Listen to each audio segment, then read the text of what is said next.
Good afternoon, everyone. Before the start of today's session, the start of our Vipassanā class, which we usually hold on a Sunday, let us all chant Namo Tassa. Namo Tassa Bhagavato Arahato Samma Sambuddhassa. Namo Tassa Bhagavato Arahato Samma Sambuddhassa. Namo Tassa Bhagavato Arahato Samma Sambuddhassa. Sadhu. Let me just let everyone in.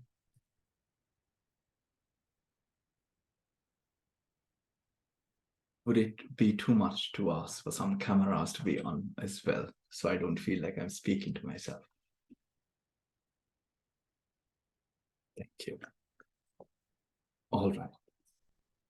So for the past 2 weeks, we have been discussing the aspect of Vipassanā and the importance of having a sense of structure as prescribed in the teachings of the Buddha towards cultivating a practice that is robust, healthy, and also, most importantly, that which gives us those fruits of Vipassana, the insights that are sure and the only thing that can cut off the latent tendencies or the effects the anusaya, the latent tendencies, have upon the present moment.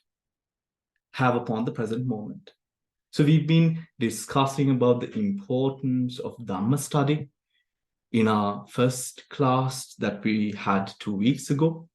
And then we went into knowing in the categories of both nama and rupa, the importance of that, so that we correctly ascertain or know where to bring the mind through ekaggatra, one-pointedness, into the present moment, taking nama and rupa, mind and matter, as object. And then we went on to last week discussing the importance of samadhi in all of this, and how samadhi is a component that we simply cannot ignore in the path of practice. But if I was in the audience, I would need more structure. Hence, we are looking at two of the most prominent Theravadin traditions of Vipassana practice, that has also been two techniques that have given rise to so many other techniques across the East. The Mahasi technique and, of course, the Pa-Auk technique, right? If you're looking at the scope of the world through which we see the prominent role that Goenkaji's teachings play all across the world, reaching far into even the African continent, we can also talk about Lady Seado's technique, which is how Goenkaji, Lady Seado, taught a lay teacher named Sea. Sea means teacher, Tetji. Tetji taught to Sea Ubakin, and Ubakin was the teacher. He was a Burmese Indian businessman, Ubakin, and through their sort of business circles, Goenkaji came into contact with the teachings of Ubakin, which then sort of spiraled into this whole sort of movement of Vipassana across the whole world, which is absolutely amazing. However, it is very important to, whilst we have all of these techniques and whilst we have all of these methodologies in the modern world, it is very important to not fall into ditthis, views, and hold them as views. Remember, the Buddha's main ambition and goal was nirvana. And the getting rid of wrong view and views that proliferate our continued existence in samsara. So us as students of the Buddha, as disciples of the Buddha, if we are going to attach ourselves onto a teacher or a sect or a tradition, that I would say is the first thing that we would need to acknowledge and stop doing. And for me, how do we stop doing that? Through knowledge, through understanding, through insight, through wisdom, in understanding the underpinnings, the workings, the techniques, the Dhamma behind these techniques, and enriching our own path to ensure that we are not having just simply another mundane view and attachment towards a certain tradition or technique, but we are actually working with the Dhamma to get rid of the concept of self. The fallacy is the word that I like to use because it's so dramatic. The fallacy of self and self-related or self-rooted thought. So today we are not going to really be focusing about Lady Sayadaw's teachings. We are going to be focusing on the Mahasi technique and the Pa-Auk technique. Now, I have spent many beautiful years in both traditions, right? And they have been, one is not better than the other, right? Both of them have been so fruitful, so inspiring and beautiful in every meaning of the word, right? However, something that is known is the Mahasi, or rather the Mahasi centers have better food in comparison to the Pa-Auk centers. So that might be something to remember if you wish to one day go to Burma, because it is a very well-known fact. But regardless, coming down to the teachings. Now, when it comes to the Vipassana that we might have learned and the Vipassana that we know and practice, we understand that Vipassana, the word Vipassana, integrates the understanding of knowing and seeing impermanence, knowing and seeing suffering, knowing and seeing anatta, non-self. Whilst anatta is, of course, the last component of these three characteristics of everything, we must not in any way regard it as the third. However, it is through impermanence, it is through the knowing of the intricate suffering that arises, or dukkha that arises, that we come to this most important and poignant understanding of what true non-self is. So the journey or the attainment of Nibbana is curated on insight that facilitates the seeing of non-self, everyone, of non-self. To this question, or to this point, we come to always deliberate between two realities. That is conventional truth and ultimate truth. The Buddha, by no means did he just come across in a manner to say that sammati satcha or conventional reality is useless. He did not say so. But what he did say is use conventional or engage with conventional reality to develop an understanding of the Paramatta Satcha. To not be fooled by what we see, hear, smell, taste, feel, and think, because the Salayatanas operate through the inference of the latent tendencies. So however much a situation that you come to face might be fair of anger, might be fair of lust, might be fair of delusion, the Buddha says it is not. that itself is the fallacy. That itself is the fallacy that we built based on nothing but Atma Sanya. Atma Sanya. Right?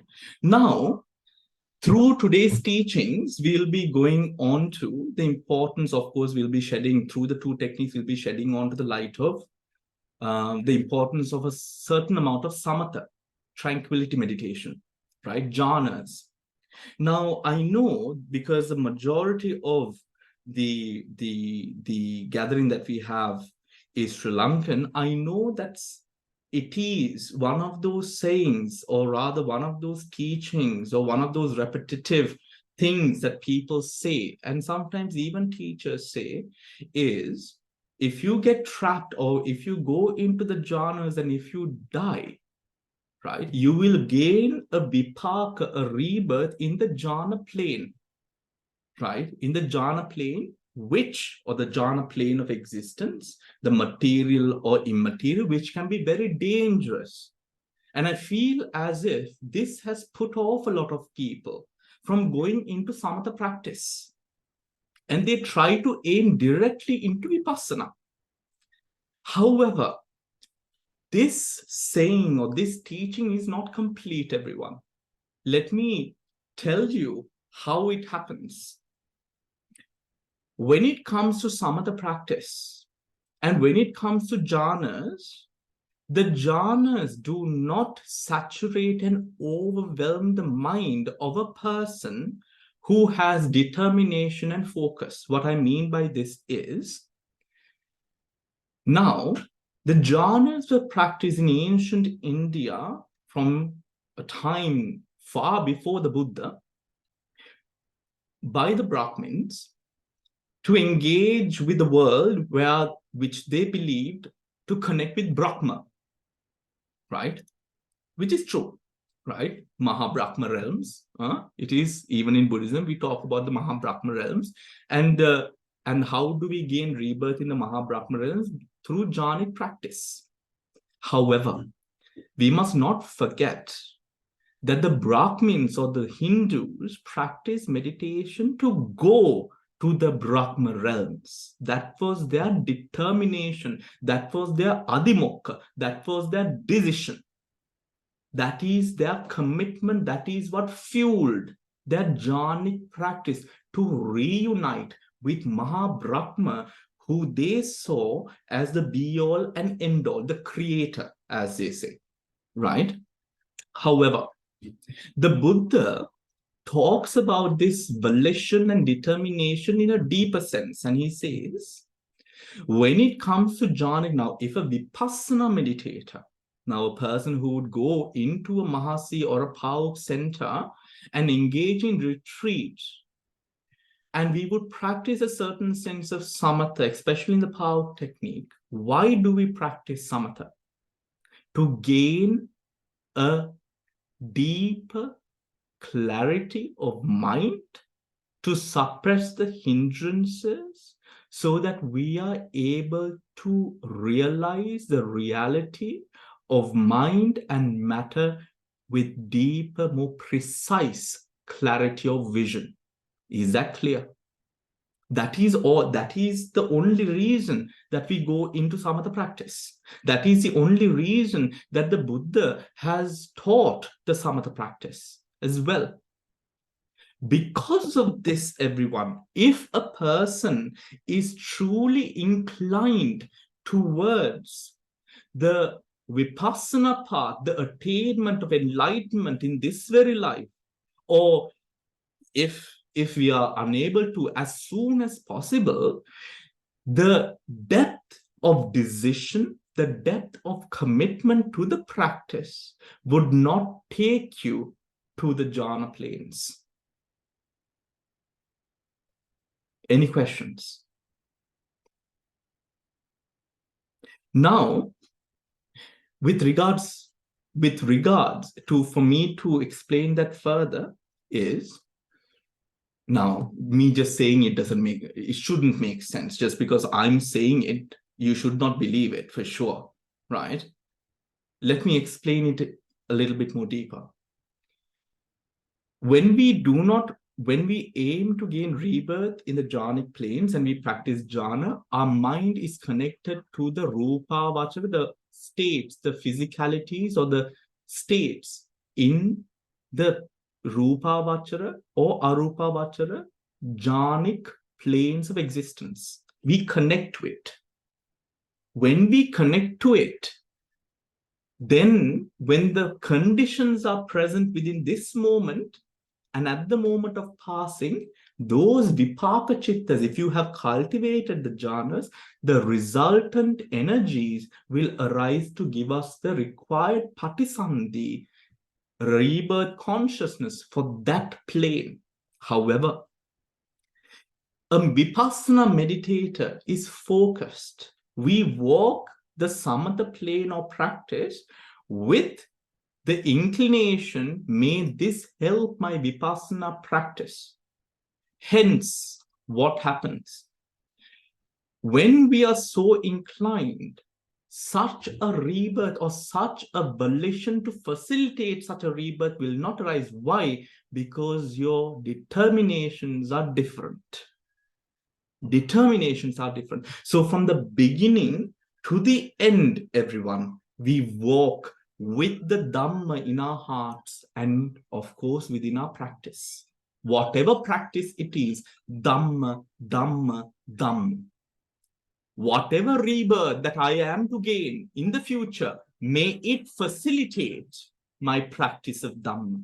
Whatever rebirth or positions in life that I will be born in again or come into even in this very life, may it be a cause for the arising of insights and Dhamma.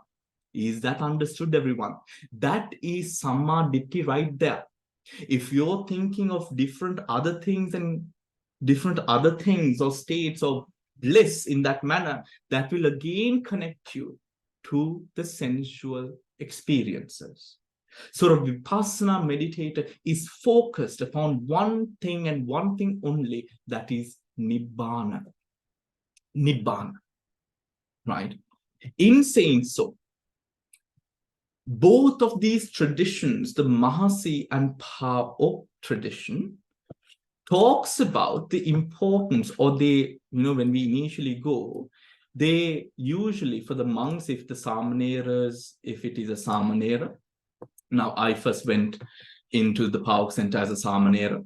So what they do on the first day is they give you sila, right? The teacher tells you to come at a appointed time and they tell you to, and they give you the precepts. Mahasi center, the same. If you are a Upasampada bhikkhu, they tell you to do the confession so that you purify whatever it is, stains or taints that you have upon your seal, and you purify. For the lay people, similar, they give you the 10 precepts. That's the first step. First step, sila. To help in this sila, especially when it comes to the Mahasi technique, right? What they would tell you to do is they would tell you to always, now this is not just Mahasi Sayadaw, this is within the Dhamma. They would tell you, you eat for the practice. You breathe air for the practice. You walk the earth because of the practice. You are here for the practice. And they are sure to tell you that the only purpose of you being in this monastery is for the practice and nothing else. Nothing else. Mahasi centers are even more strict in a certain sense. Let us say if a person who comes for meditation wants to, let us say, for example, do a dana, they would actually tell you to get lost. Right? Within the retreat, if you are to sort of go into the office and ask, Bhante, can I do a dana? They will scold you. And they will kick you out of the office and they will tell you, you came here to meditate, not to give danas. Go and meditate. Do not come back to this office for any other purpose other than your meditation. So they are quite focused.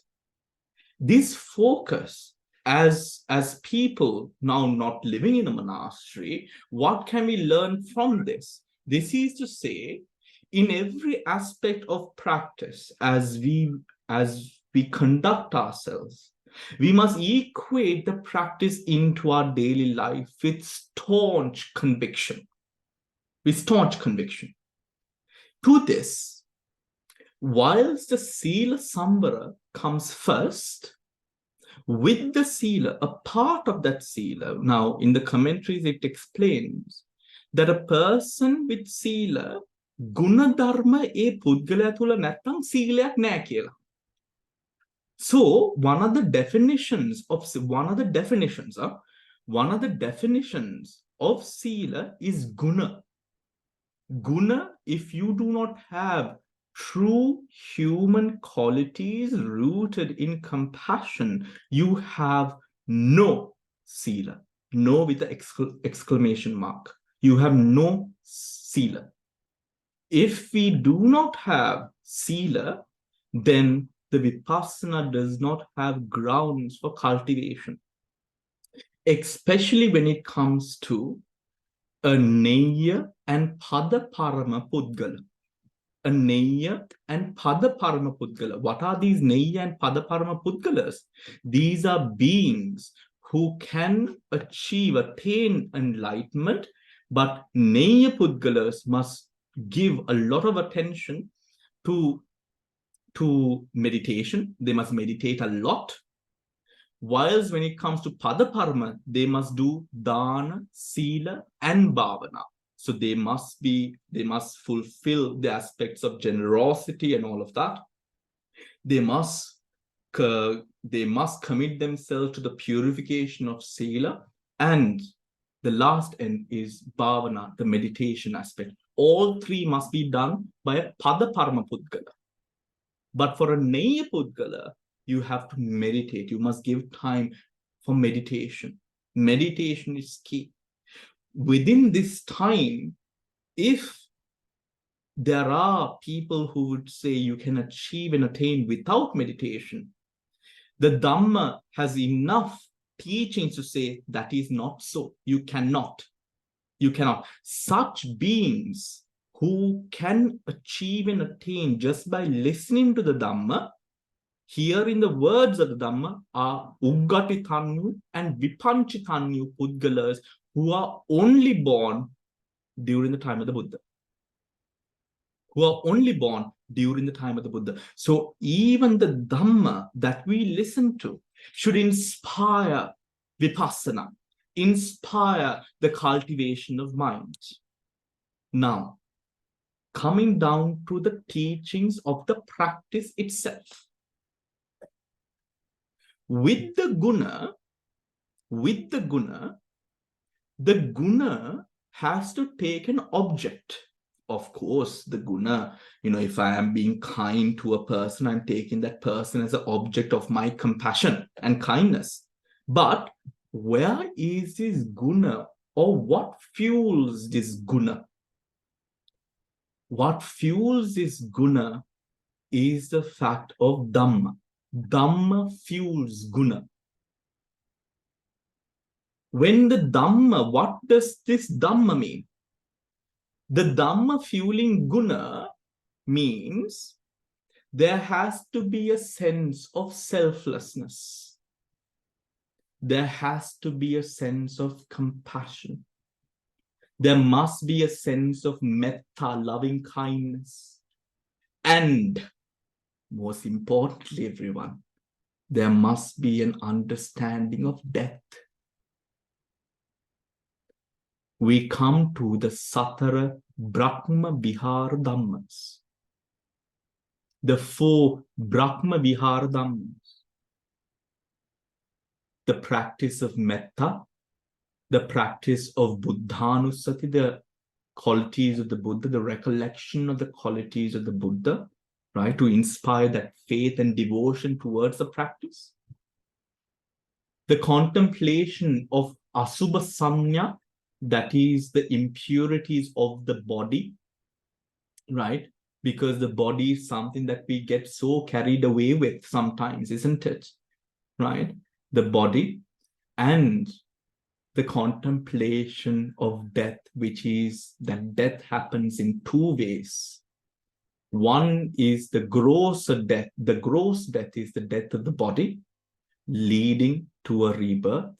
But the death in question here, of course, as we cultivate Vipassana and go deep into the practice, is the fact that death happens each and every moment, at the bhanga or the dissolution moment of each chitta and rupa dhamma, at the end of the time span or the lifespan of every consciousness and rupa moment.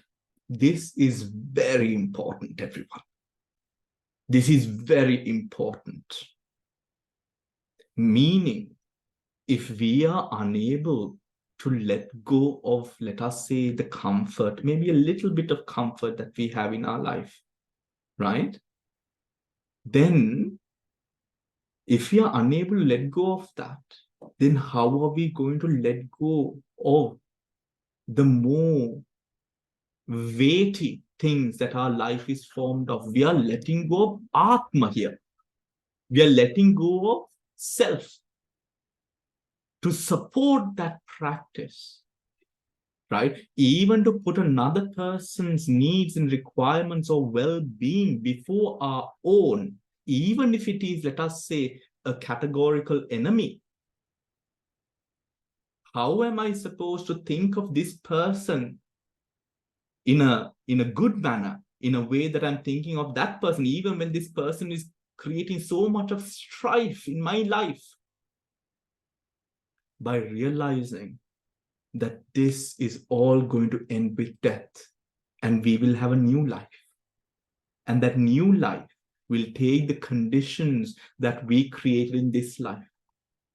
How will we be committed to letting go of, let us say, easy gain of materials for spiritual gain? This is often something that we find a challenge, which becomes a challenge, right? I can either, how do I let go of materialistic things that bring comfort into this birth and think of my whole spiritual life where I will attain enlightenment? How? In realizing that all of this is only for 8 years, maybe 60 years, maybe 20 years, maybe 15 years, maybe. We don't know. We don't know. So that 4 practices of the protective meditations bring about the foundations for that true sense of guna, where you don't have regrets about the fact that you've done something good for a person, but that person turned around and bit your back. Where you don't have regrets on the fact that you did so much good, or maybe even bad, because sometimes it's not only good. We've done so much of bad, but to leave that bad behind and to allow ourselves to progress further forward, that is also important. So it all starts on guna. It is like sometimes when you go into these monasteries and where there's ample food and all of that, you can eat however much you want, right? And you have so many different varieties, right? Whether it be the different types of meats or different types of vegetables or different preparations. You will have Indian, you will have Chinese, you will have all of these different things, right? And of course, at first when you go, you try to eat so much. Not as bad as Bodhinyana, though, I must say. Bodhinyana is another level, right? In Australia, that is just absolute. It's so much. But then you realize, look, this is not the only time I'm going to eat. I will eat in the for lunch again. I will eat tomorrow, twice again, and the day after, and the day after, and the day after. I will continue to eat for years to come. What does that tell you then? I don't need to eat all of this right now. death. In the same manner, we will continue to live. We will continue to have different relatives and opportunities to care for so many children and grandchildren and friends and family and lovers and all of this. This is not going to end. This plight, sometimes it feels like a plight when you go deep into Vipassanā. You think now you change, now you expect everything to change. It doesn't change. These are the conditions.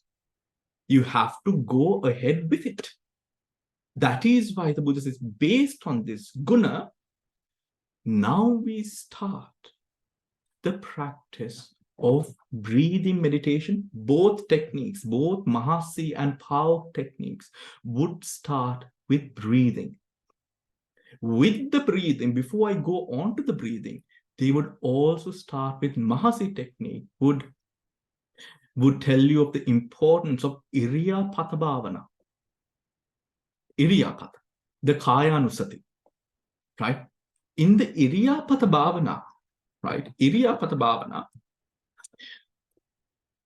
they would start with, and they're very strict on this, very strict, Mahasi, where you, with every step that you take, you're supposed to be aware and mindful of raising your foot, shifting balance from one foot to the other, the weight of the body, keeping the touching of the ground with that foot that you're moving, the first part of the foot that you put on the ground, and how the balance now shifts from the other foot to now this foot. Do you understand? Iriyapada Bhavana. With the Anapanasati, they tell you to be very strict on Iriyapada Bhavana, and every day, apart from the lunch and breakfast, you would also have sort of juice at tea time, where you have tea and coffee and juice, right? And during this time, they would tell you, even during this time, as you're taking the bottle of juice or the cup or the tea to your mouth, as you're lifting, see the Patavi, Apo, Tejo, Vayu shifting. You keep it at the tip of your mouth, and then you're bringing up the bottle or the mug to be aware of this shift of hand, the Patavi, Apo, Tejo, the elements, which loves the movement. Then you feel the first drop of tea or coffee or juice, the coldness, the warmth, whatever it is. Then as it touches, you're aware. Metana Trushnava Katagatada Nantha. Did there arise a mind of raga or lobha towards this essence that you're drinking, the taste of it, without entertaining such a thought, to continue drinking, right? Continue drinking without giving into the sensation of what it is to continue. So enforcing a seamless practice of attention from morning to night. Morning to night. And when we go to sleep, they would say, sleep on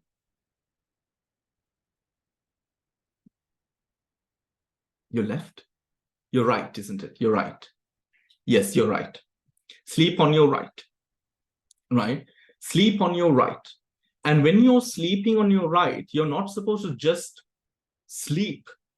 You're supposed to first meditate, then put yourself into the posture and position. And through your meditation, we go to sleep. Blissful, everyone. I know how it sounds. I know how it sounds. The first 3-4 days will be absolute hell. If you're not used to that staunch practice, it will be. It was, right? Absolute hell, because, for example, the mind, when you come out of my experience was when I came out of the kuti to walk to the meditation hall, I would have preferred to walk fast, get to the meditation hall. But that is not the focus. The focus is not getting to the meditation hall. It is on keeping every step with the right attention. With the right attention. That, when that occurs, the anapanasati, your hindrances, really within 3 days, right? From the first moment that they give you your sila at both centers, at both traditions, from the first day that they give you your sila, you find now there is no alcohol, there is no entertainment, there is no music, there is nothing. The only place that you can break your sila is food. The only place that you can break your sila is food. That's the only place that in a monastery, what can become an encumbrance? The food, right? However, as the Buddha says, it's very difficult to put rules upon food because food is how we live. So both centers, they tell you, bhojana mathanyuta. And at this time, when you go into the deeper practice, you're not concerned with food. Because why? You're doing the marananusati, right? And then as you're doing the marananusati and the asubha bhavana, the impurities of the body, and you're going to the bathroom and relieving yourself, what arises is an absolute sense. If you had liking to the food and you were enjoying the food, what arises is a sense of disgust. What did I eat? And what is it now? That arises in your mind. So now you start consuming food only for one thing and one thing only, to facilitate health for the practice, not for living, for practice. That goal, that agenda that you have for yourself, that you want to reach, empowers you so deeply, everyone, so deeply. So I constantly repeat and I say, for you mothers at home, for you fathers at home, for you grandparents at home, for you, whatever you are, the Dhamma, if you are to fully embrace the Dhamma, the conditions in your life, the hatred that you might be suffering with, or the conditions of hatred that are presented to you through the 6 sense doors, all of this, start seeing them through the Dhamma. Through the Dhamma. If you're having a difficult child, if you're having a difficult wife, a husband, a partner, right? If you're having difficulties with your health, if you're having difficulties in the circumstances that you're living, simply look at it with Dhamma. Don't say, do not subscribe to the notion, the idea, the weakness of saying, oh, but you can't bring Dhamma into everything. Yes, you can. You are just too blinded to realize. Your hindrances are fuming too much for you to realize. You're only seeing smoke. You're not seeing where the fire is coming from. You don't see that the only thing that you need to do, if there is smoke, if the fire is too big, just take out a log out of the fire.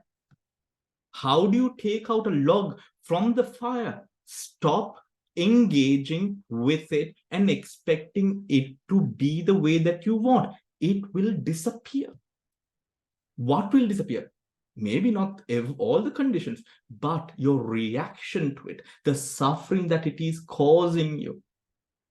That sense is really brought in through both practices of Pa-Auk and Mahasi. To say, how do we say this? We observe without reacting. Now, let us come down to what that observation is, right? So guna is important, everyone. Practice the 4 protective meditations. Usually we do this in the morning, right? Usually we do this in the morning. And as we do so, remember, right? Engage with the 4, metta, the the protective meditations, Buddha Hanusati, the contemplation of the Buddha, qualities of the Buddha, Metta, loving kindness meditation, Asubha Sanya, the impurities of the body, and Marananusati, very important. Do not, right? One should not, a serious meditator should not think lightly of Marananusati. Marananusati is very important, right? Now, when this happens, now we go on to the Anapanasati. Both techniques speak about observing Anapana, breathing meditation, right? Breathing meditation from the perspective or in 18 different ways, 16 different ways, sorry. 16 different ways. The long breath, the short breath, and remember, it is simply observing and it has nothing to do with looking, right? A word that I have come to now like is knowing and seeing, right? Knowing and seeing. Knowing the 16 aspects of this breath that occurs. And in those 11 aspects, the first thing is the present moment. The present moment. Putting aside the past, putting aside the future, and everything to do with the past and the future, and taking into account what is only of this moment right here, right now. Nothing else. Nothing more, nothing less. In coming into the present moment, fueled by your sila, by your guna, by your right practice, right livelihood, your mind will go into a state of awareness. It will. If it is not, then your mind is not in the right place. Check yourself. Check yourself if you're authentic. Check yourself if you're genuine. Check yourself. Check yourself if you're having one foot somewhere else and one foot in the Dhamma. If it is so, bring that foot into the Dhamma too. See those things, and these might be struggles, real struggles. Struggles with hatred, struggles with lust, struggles arising out of the trauma that you have in your life. All right. That is a Sammuti word. Bring that foot in. Bring that foot in and realize, some of us, we can be very much deluded on the concept of thinking. That things will not go ahead without me. It will. Without you, the world goes on.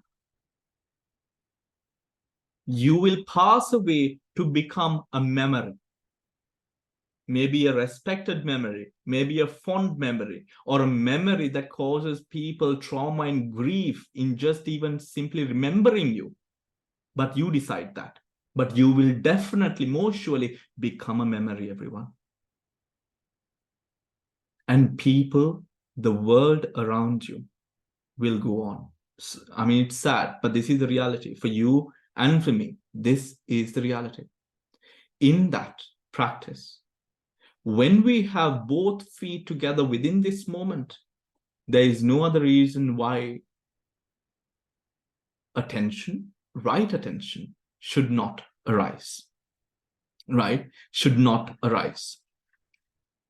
In reviewing the 16 aspects of Anapana,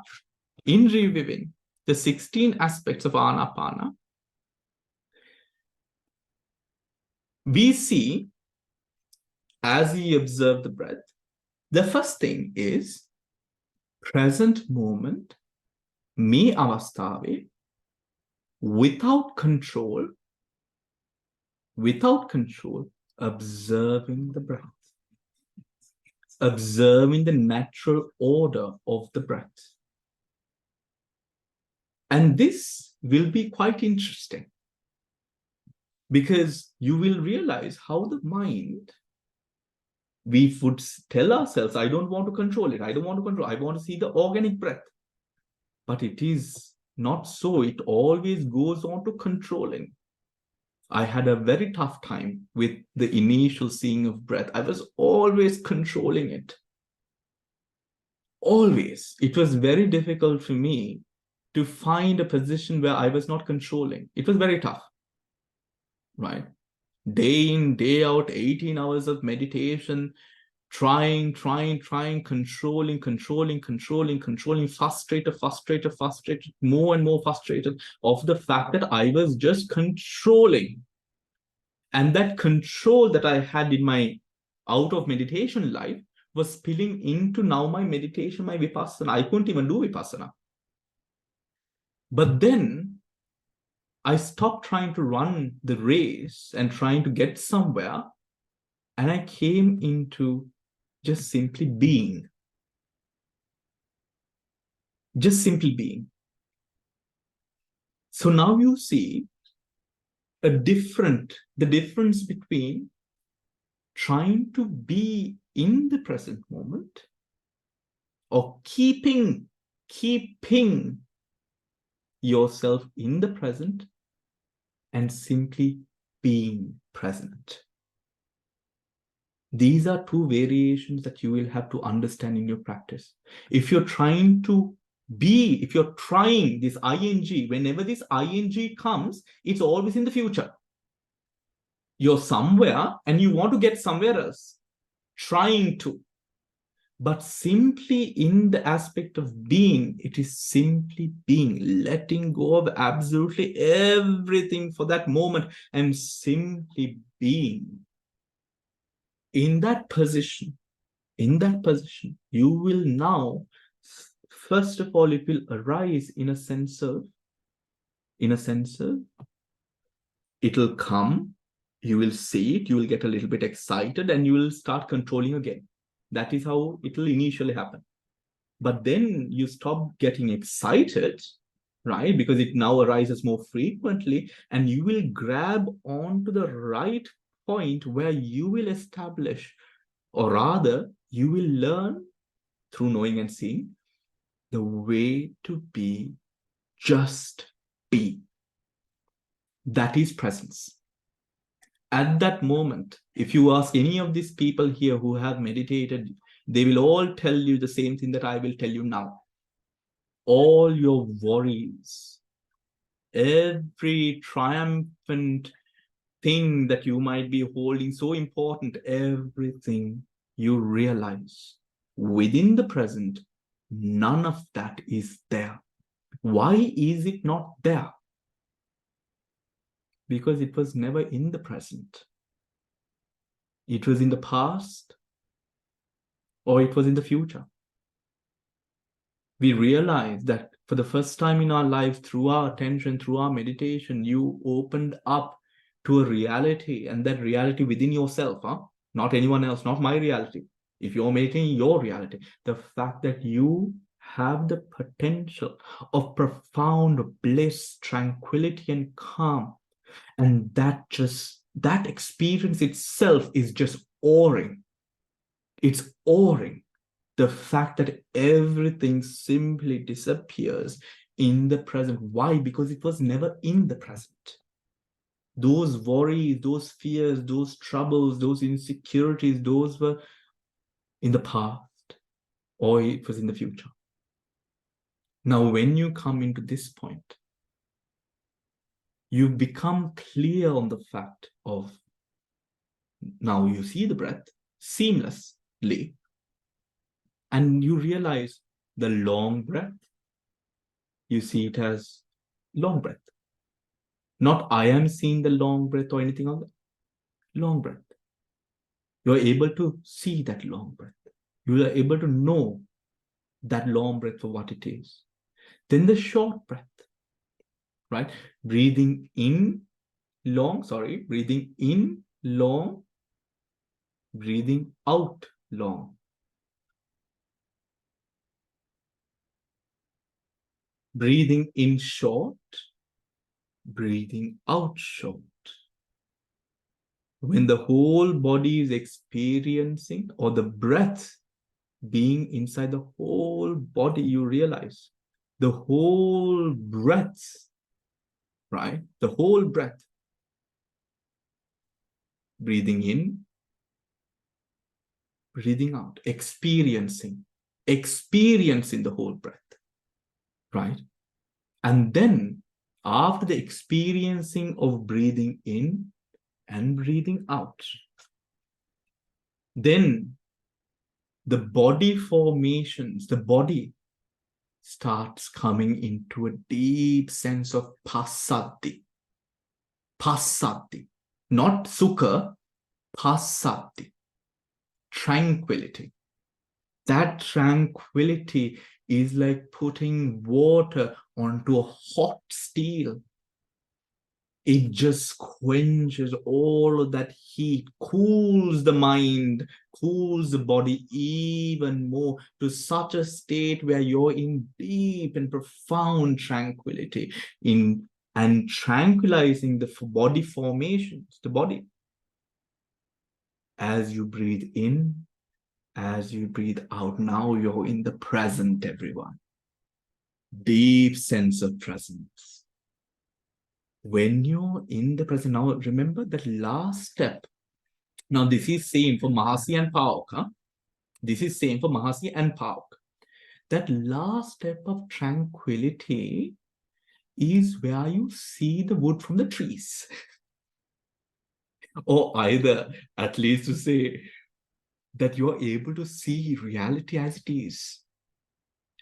Up until you come to this moment, you're seeing your hallucinations, you're seeing things through your anusaya. Of course, there's an implication of anusaya still here. We are still in anapana. We've just started.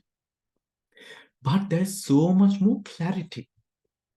Because remember, the last two is the tranquility of body formations as you breathe in, and the tranquility of body formations as you breathe out. Now, when this happens, the body formations calming means the latent tendencies, the anusaya effects are reducing. When the anusaya effects are reducing, meaning the kileshas, the hindrances do not have ground to stand on as much as before now. It's there, but you don't see it as much because they don't have the conditions to stand on. When this happens, we come into a position where now the body, the mind, starts producing, right? Starts producing these kalapas, these rupa kalapas that can be seen through the mind. These rupa kalapa, or these material group formations, we commonly note as nimittas. Now remember, nimittas are not hallucinations. They are manifestations of a mind and body that has quenched the hard kileshas, hence resulting in these sort of chittaja rupas now coming into being. And these kalapas can be seen with the meditative mind. The bright lights that you see, the formed cloudy formations, grayish in tone, and then as you continue to keep on meditating on the same point, seamless, nowhere to go, nowhere to achieve, nowhere, nothing to attain. Remember, everyone, Nibbana does not arise. If something arises, everything that arises must pass. So Nibbana does not arise. Nibbana arises, or rather, Nibbana is an experience of when everything that keeps us entrenched and bounded to the world is no more. Now, the kileshas lost its most firm grounding, our reaction, control. You see, control. You see the heinous, the plight of control in our life? The moment the control disappeared, what arose? The nimitta. What does that say? The kileshas had no grounding. The kileshas have no ground. Now, but however, the fight is not finished here as yet. Kilesha is so insidious and cunning, it will find a way. Right? But for the most part, that ugly grossness is gone, everyone. For now. Ugly grossness is gone for now. So now what do we do? In both techniques, they will tell you to continue mastering a sense of fine, seamless attention over this breath. Over this breath, where you come into a position where you can remain with the breath without wanting to go anywhere else. Is that clear? Is that clear? Do you have any questions? Without wanting to go anywhere else. What does this mean? If you want to go, you're in the future. What do I do next? What do I do next? That up until that question of what do I do next disappears. What is after this? මේකම කර කරද ඉන්න තියෙන්නේ. ඔව්ව ටික ඔක්කොම දිය වෙලා යනවා. That is the mind, that monkey mind trying to find a grounding, right? That monkey trying to find a branch to cling on. When you let go of the inclinations through volition and understanding that I can just be, that is the most favorable condition for Vipassana to arise. Now, this is where the two techniques change, right? Now, Chami, you want to ask a question, Chami? Chami, can you hear us? Okay, no, I guess not. Anyone else who wants to ask a question before we go ahead? Yes, Sujata?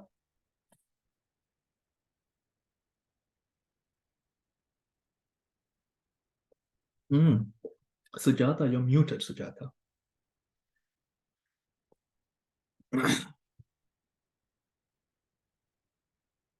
Yes. Yeah. Nice after a long time to talk to you. Nice.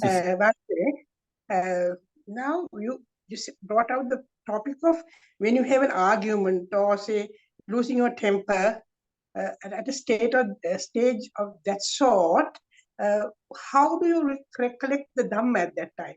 To live with the Dhamma, you said. Thank you so much, Sujata. You're a blessing. Thank you for asking this question. Now, how do we do this? Right? Now, this is something that we all face. Right? First of all, in realizing the Dhamma teachers, that all of these experiences that we are having are experiences that arises in the six sense doors. Right? No, let us not go there as yet. Let's start from the most basic place. Right? Let us not go on to Salayatan. First, from the most basic,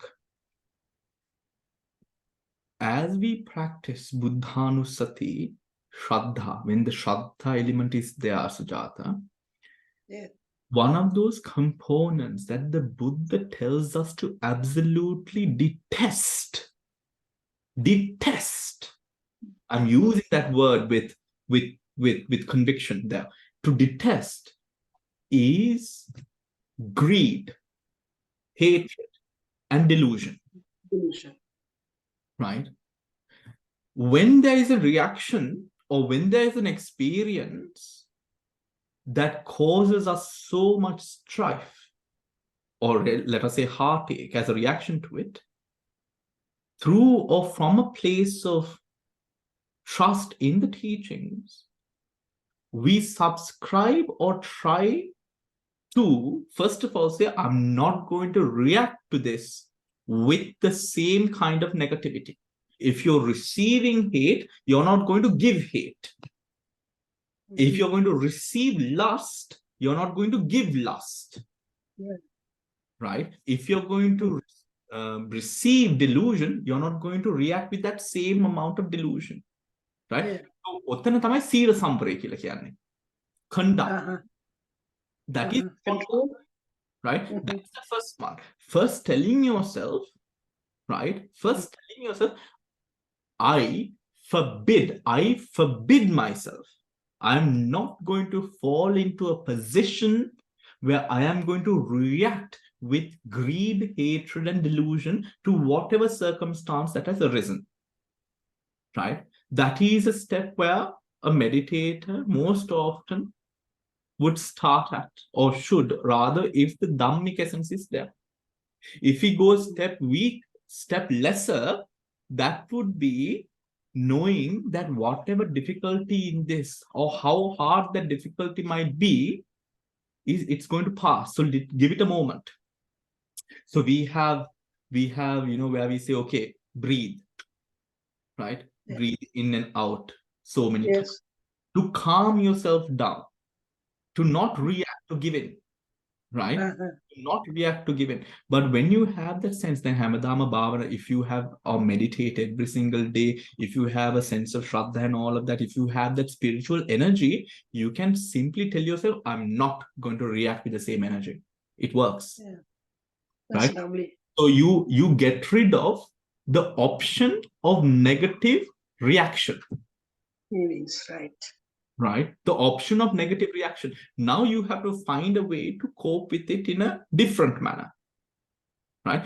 If you take it a step further, realizing that all of these things that we are experiencing are conditions clashing with conditions. Hetupala.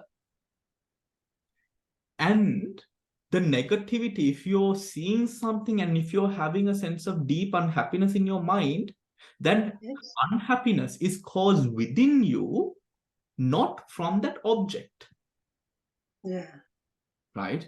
Then Sujata, then Wamagin Prashnak, Ahala, you're asking me a question, Sujata, and I take offense. So, and I react very badly. Right? Yeah. That would be a very poor thing to do. Yes, that's right. Right? But in my contemplation, I come to realize Sujata was not the reason for my reaction. My hindrances are the reason for my reaction. Right? I see Sujata, I hear Sujata, right? And these things now tell me the story of what you're trying to articulate, but now my mind, because it is defiled, I process the information in the wrong manner. Just as if, you take some fish, right? And if you don't freeze it properly, you can't make sushi. Right? If you want, you have to freeze it properly. You're not processing the information properly. You're not processing. What is properly here? Properly is Nivan Dakinna Avashana. If you want to attain Nibbana, you better process it in the right manner, because what is going to happen? Yeah. You're going to create so much of grief in your life. Grief that another person does not create, you create. The moment that you realize this, right? The moment that you realize this, you let go of taking responsibility. I'm sorry, you take full responsibility, but you stop blaming other people for it. We must stop the blame game. Right? It is not that person's fault. The fault is here, the kilesas, the hindrances. But I am very mindful to say, some people, when you say the fault is here, some people can't balance that out. Yes. Right? And they take the fault, mage varadda. මෙතන මමකුත් නෑ. There is no person here. These are conditions, causes and effects. So, Sujata, your conditions, the conditions that you present by you speaking, you're changing the conditions of everyone here. However, I have the ability, the choice. How am I going to react with these conditions? That is very much within our scope of intelligence, within our scope of practice and power. ඒ ශක්තිය වෙන කිසි කෙනෙක්ට දෙන්න එපා. No one should be having the key over your emotional state. No one. What do you mean by that? Where does that part? No one should be having the state, the key to your emotional state. No one should be able to control you. I have to do my own controlling. Okay. In a way, yes. You have to be Yeah. the master of your ship. If it is your ship, you're the captain. Yeah. Right? And in that sense, understanding, so that comes down to that last part that I said, is the salayatanas. You see what hits the pasada rupa is a reflection of light. This reflection of light is processed through the mind, through past and future. Then that past and future. Oye deka hinda, because of the past and the future, what happens? If the conditions of the past and the future are favorable, you will react nicely. If it is not favorable, you will react negatively. So how selfish is that? Yeah. I'm saying, how ugly is that? For that hindrance, kilesha. Mata hondak nang, mage anagate hondai nang, I react favorably. If my future conditions are proper in a way that I like it, I react. So here, everyone, when we hear the sense of meditating is selfish, no, not meditating is selfish. Not being in the present is selfish because you're playing, this is a game. This is a game between conditions, causes and effect, nama, rupa, paccaya, parigraha. Causes and conditions, causes and conditions, causes and conditions. If that is why those 4 protective meditations are so important, Marananusati. You realize this negativity, me reacting to this moment in the vastness of samsara and creating such strong kammas to hinder my present, my future, and my afterbirth experience is such a weak and foolish thing to do. Mindless. So that is exactly why, Sujata, we ධර්මය කියන දෙය තමන්ගේ ජීවිතයේ හැම අංගයටම එකතු කරන්න කියන එක. Right? That is why we say to embrace the Dhamma to each and every point in your life. When you do so, let us say it comes to a circumstance that you lose everything. You lose everything. Everything material in your life, right? You will be able to build it back. You will be able to do it all over again because that we are masters at that. Birth after birth, that's all we've been doing. We've been repeating everything. That is important, right? Thank you for the question, Sujata. I think that question was very good for everyone, right? So then this is where, any other questions, anyone, before I continue?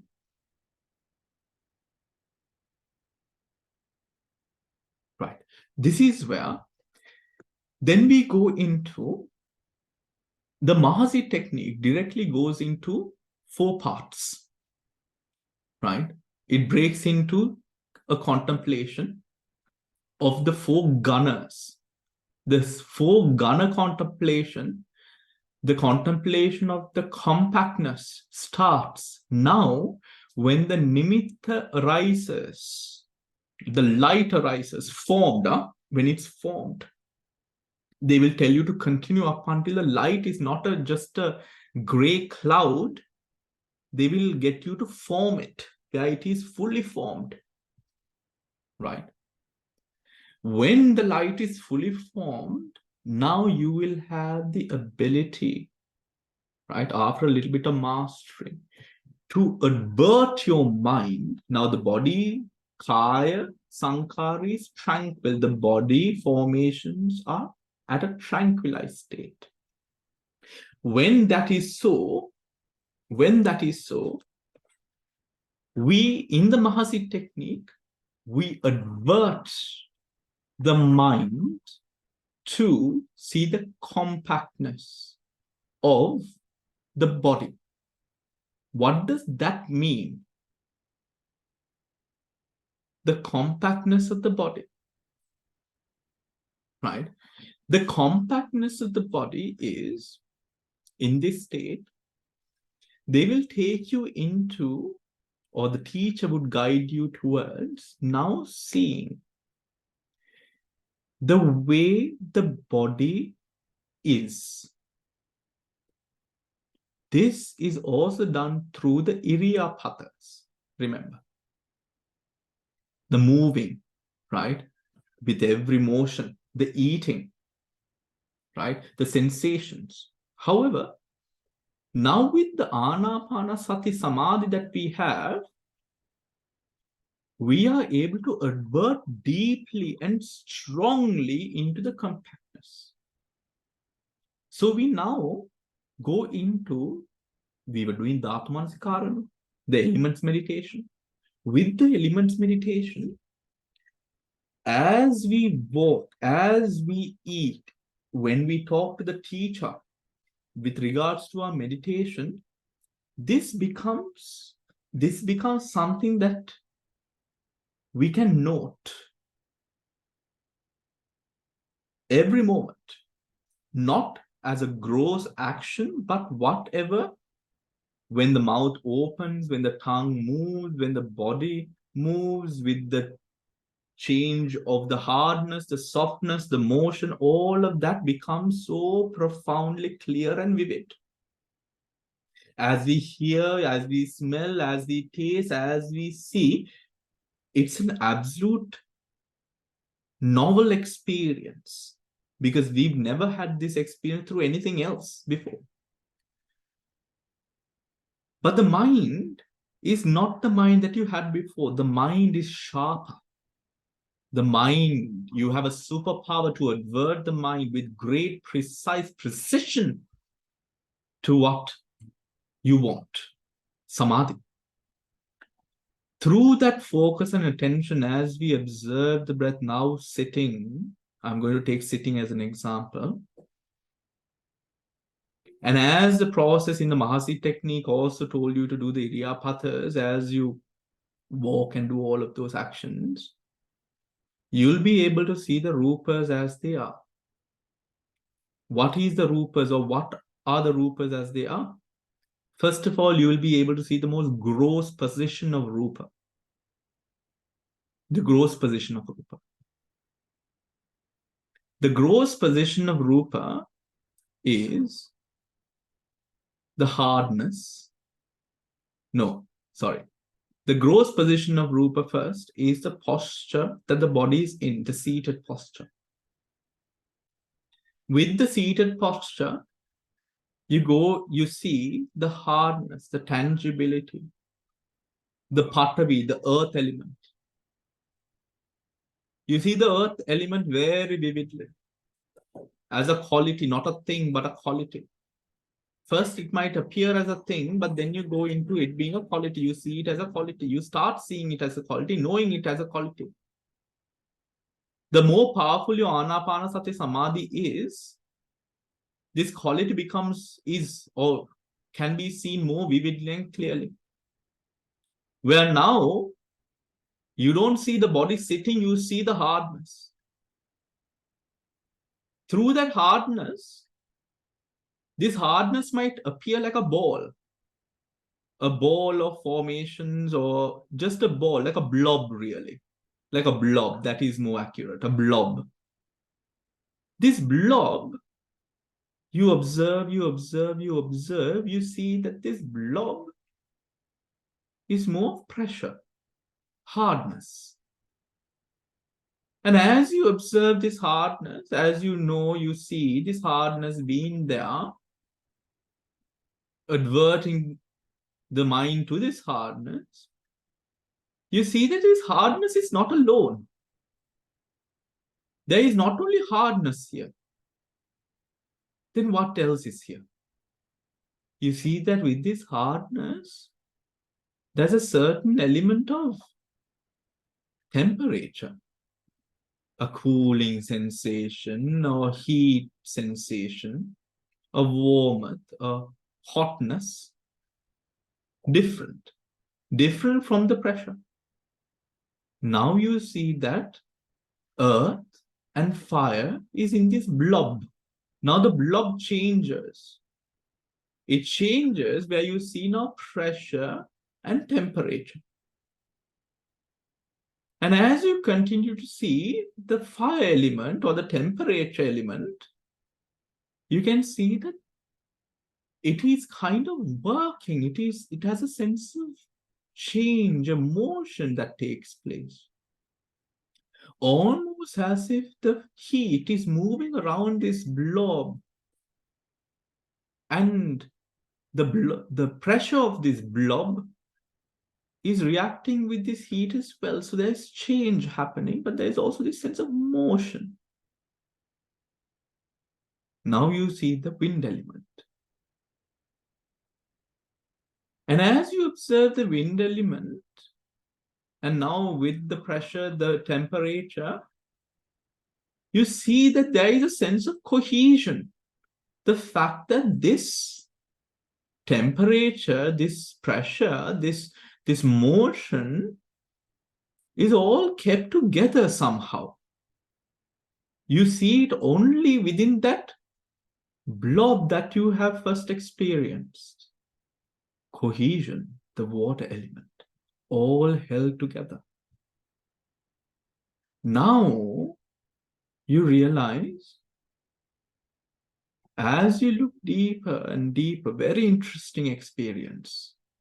And as you go deeper and deeper, you come to see, with a great sense of presence, you come to see that whenever the pressure changes, the rest of the elements change. When one element changes, the rest change with it, adjusting to each and every other element. So Patavi adjusts according to Tejo, Vayu. The earth adjusts to fire, water, and wind. The fire adjusts to earth, water, wind. Wind adjusts to hardness, the temperature, and cohesion. The cohesion adjusts to the rest of the three as well. You find that they are existing in a sense of mutually supporting one another. And when one changes, the rest changes.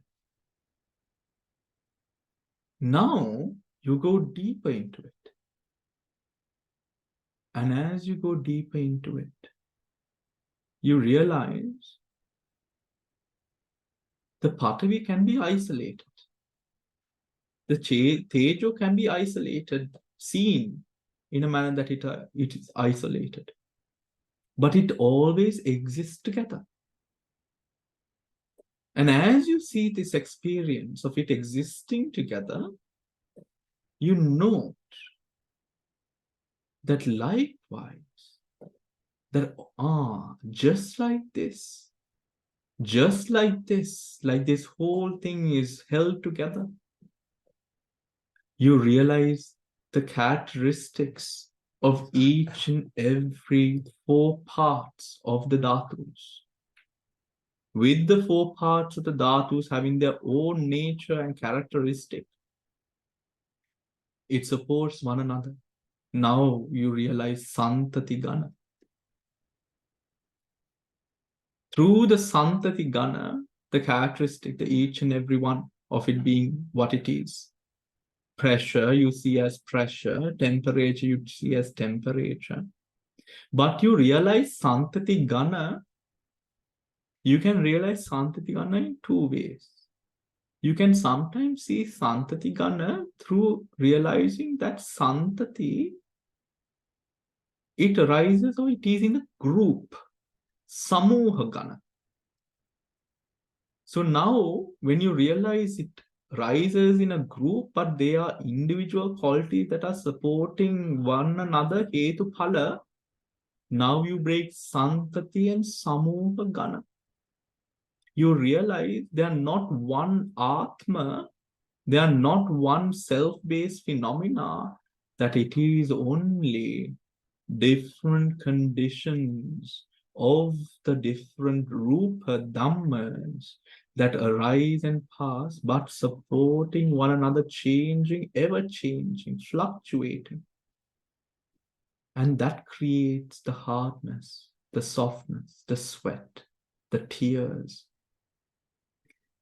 And that in those groups, when the groups are like what it is, it can be the motion of the hand, the body sitting, the body walking, the body tasting, the body doing all of these different things, hardness, temperature, motion, cohesion.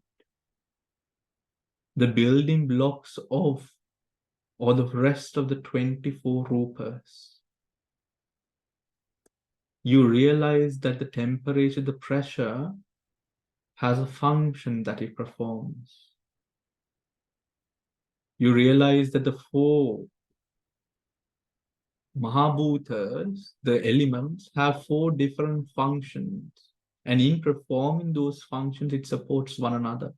Now you break Kitchagan. Kitchagan.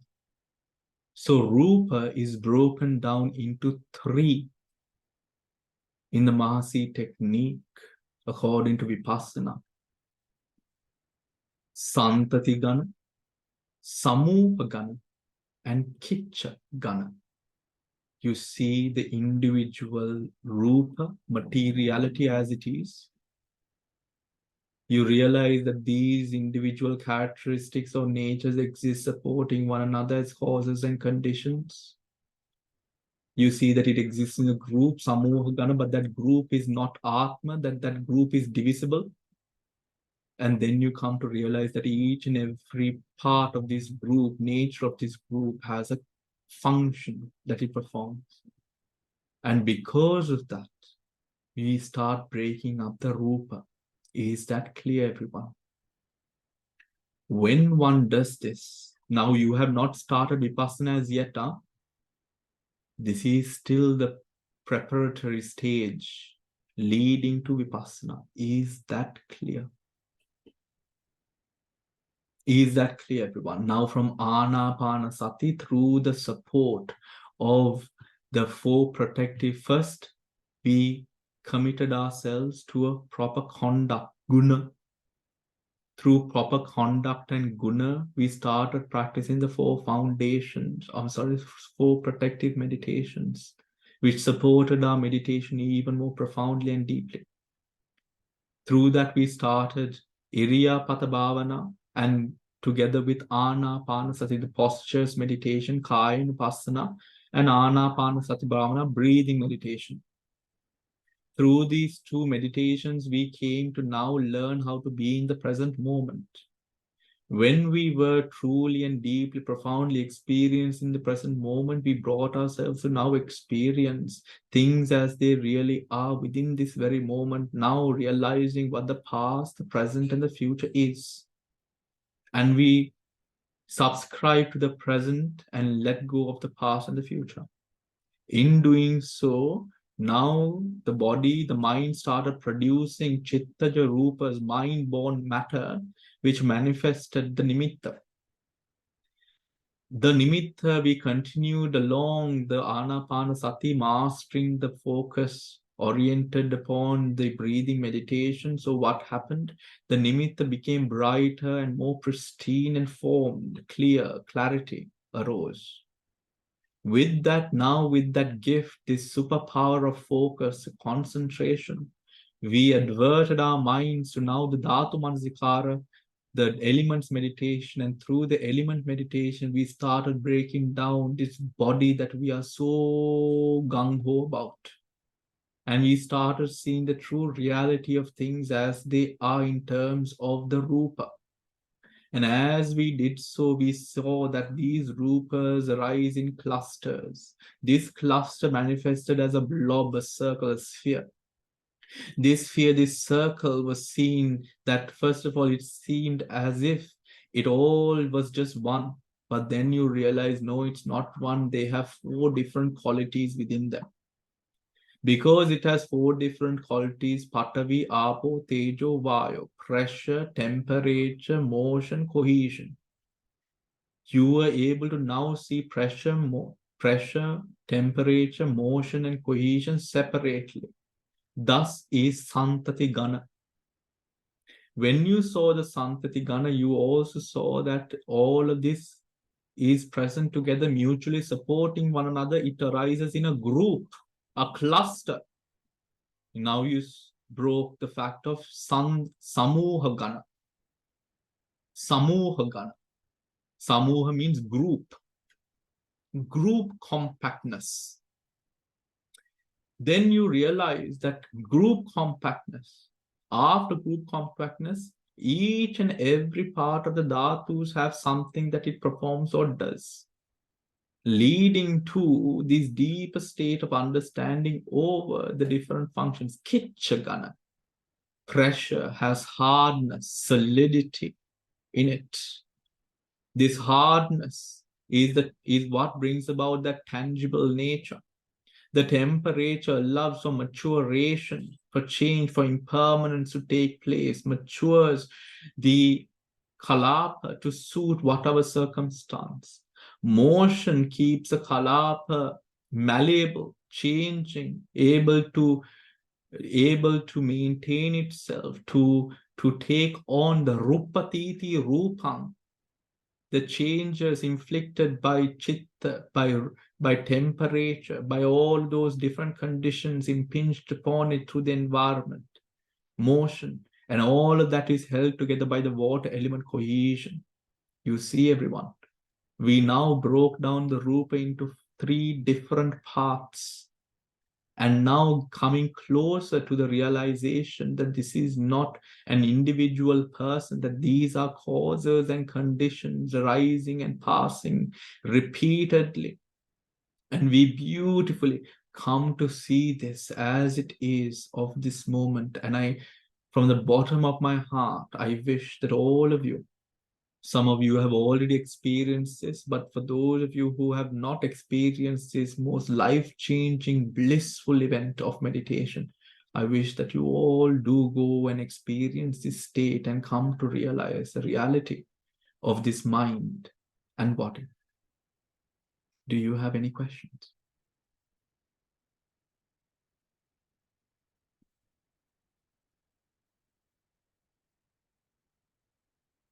No questions about the path, about the practice? Nothing, anyone? Okay. Can this be avoided? මෙච්චර කරන්න ඕනද?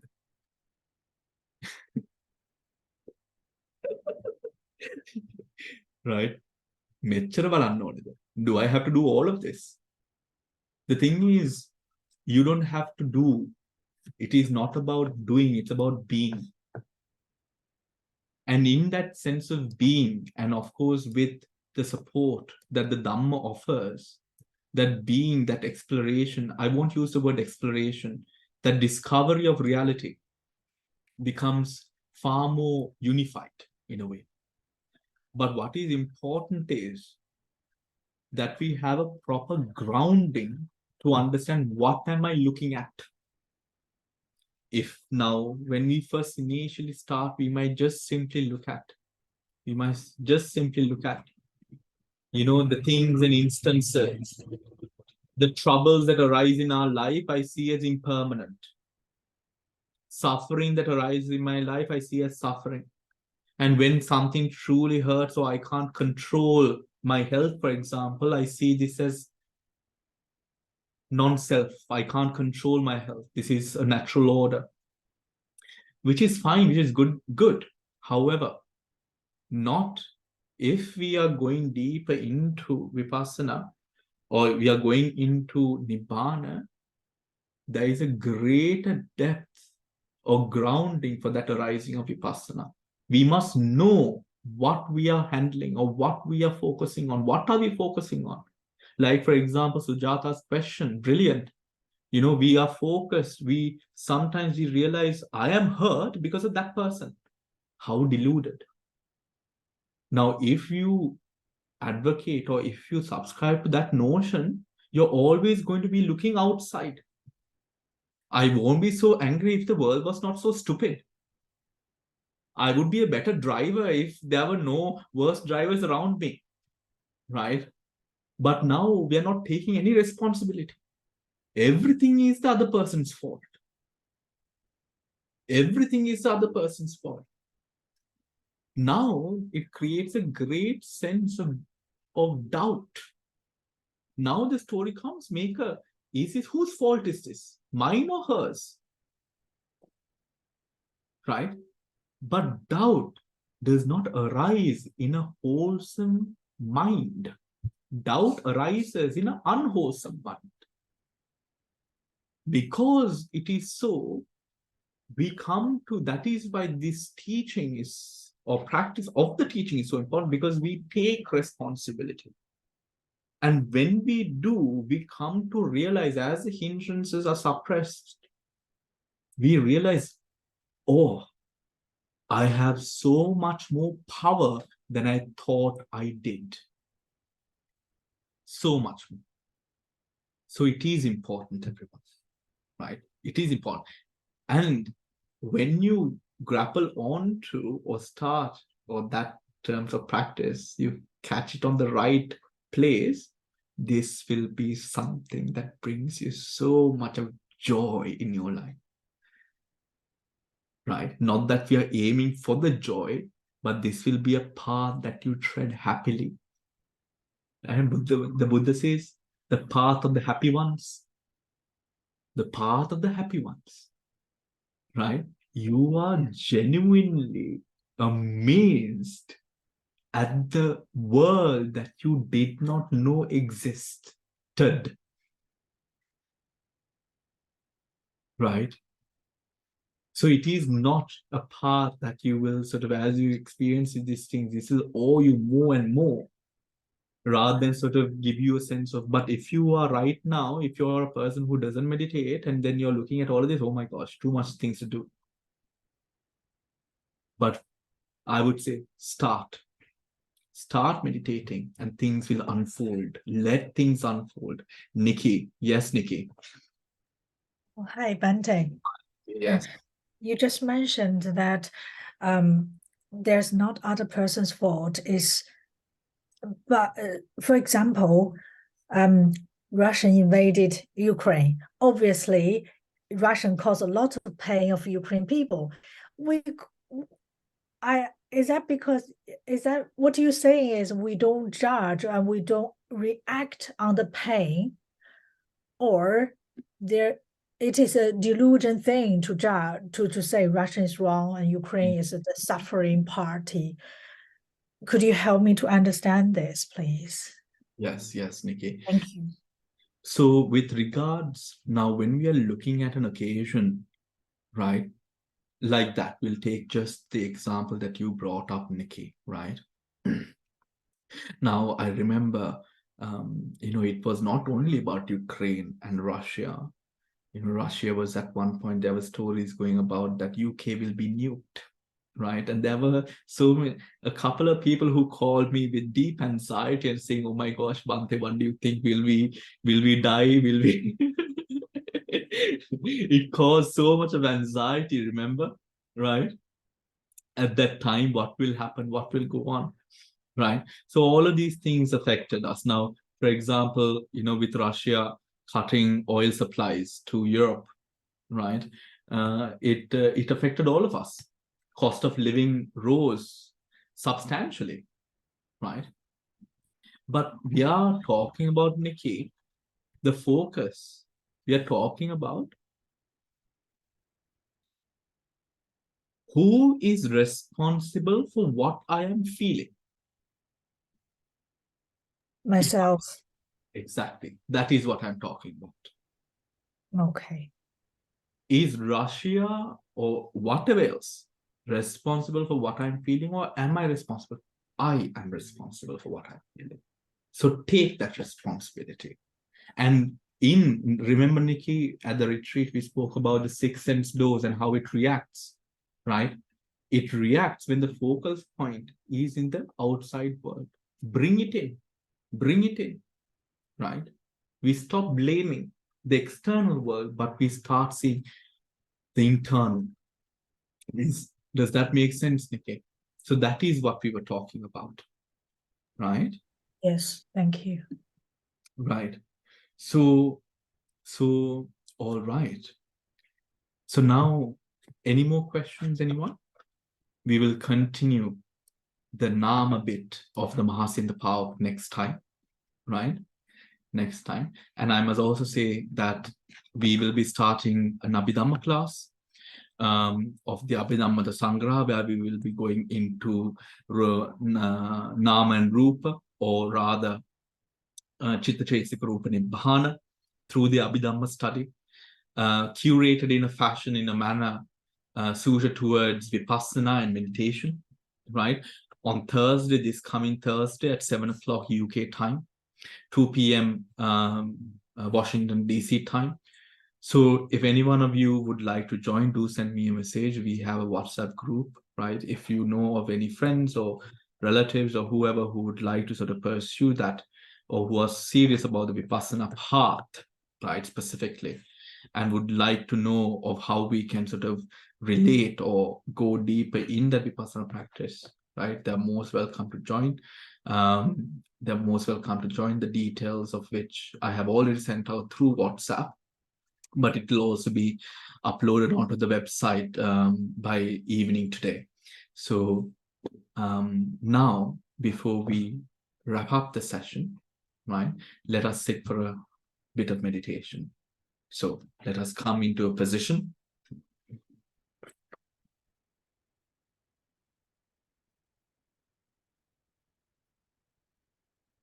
Sitting comfortably. Let us guide our attention to the breath as we gently close our eyes, observing, observing, observing. The breath as we come into the present.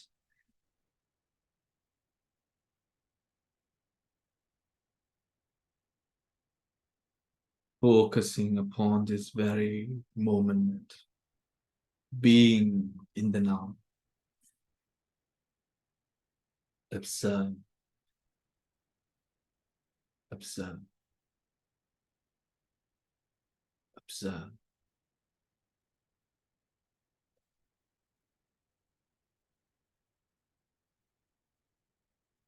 Gently.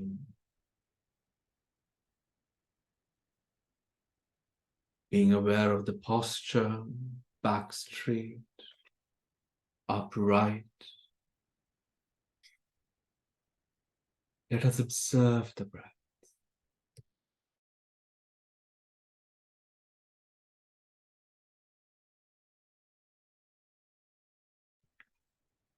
Observing the breath.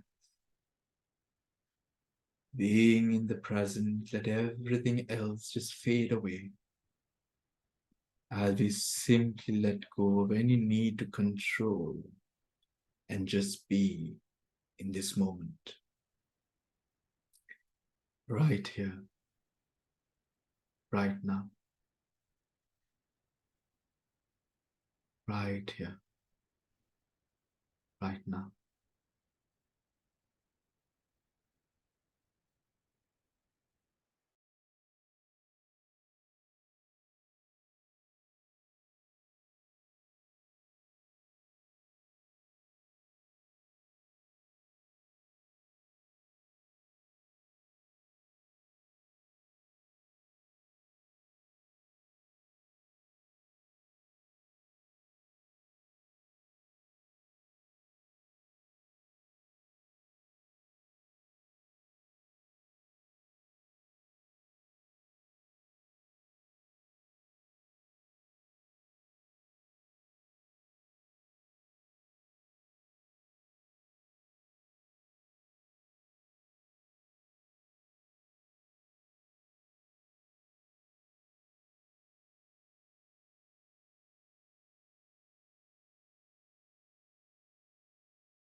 Gently, gently.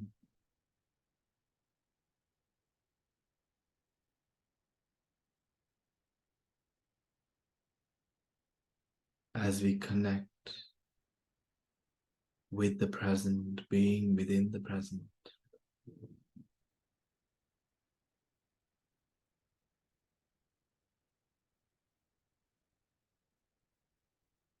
Without any control or need to control. Acceptance of the present for whatever it might be. The absolute present.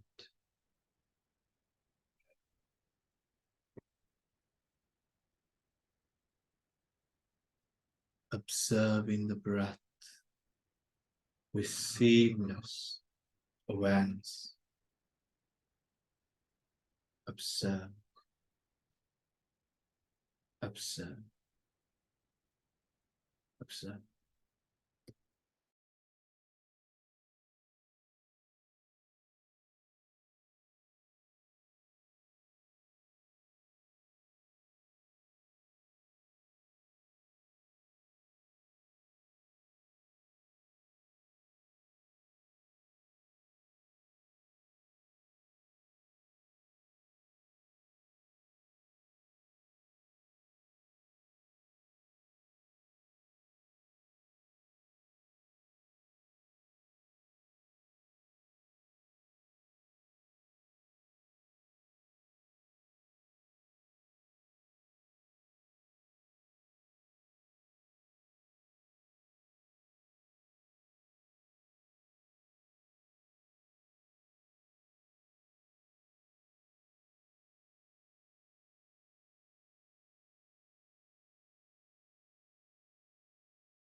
Gently.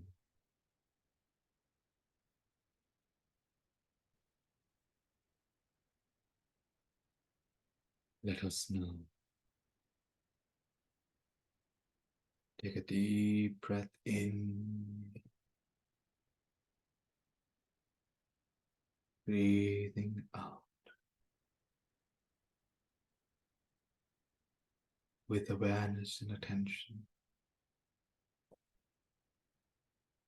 Open our eyes to the present. Sadhu, sadhu, sadhu.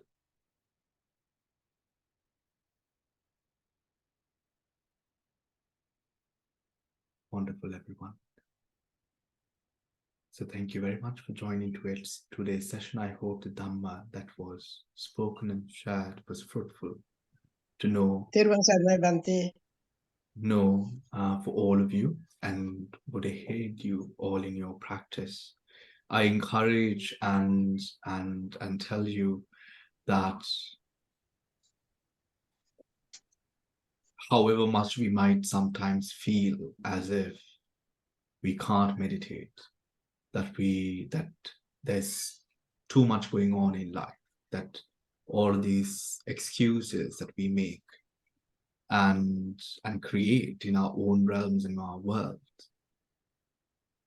Anyone who has come from a place of that sort and who has meditated will come to then say that once they did actually start and really committing to it, genuinely, authentically committing to it, that whole story changes. So for those of you who do not do it on a daily basis, the practice of the Buddha's teachings or being a true disciple of the Buddha would mean doing that training every single day, making time for it. However, it might be that you might be able to fit it into your schedule. Moreover, also coming into the understanding and of the importance of guna, of sila, and those other parts beyond the meditation that aids the practice as well, right? And making that effort to do those things that would aid in you being able to be in the present moment. And thus is a practice, and we will continue into what the other parts of that Mahasi and Pa-Auk technique are next week, same time. Theravadin, and have a lovely rest of the day. Bhante, Yeah. can you please upload the Dhamma Sangani? Yes, I will. Today, please. Thank you. Theravadin.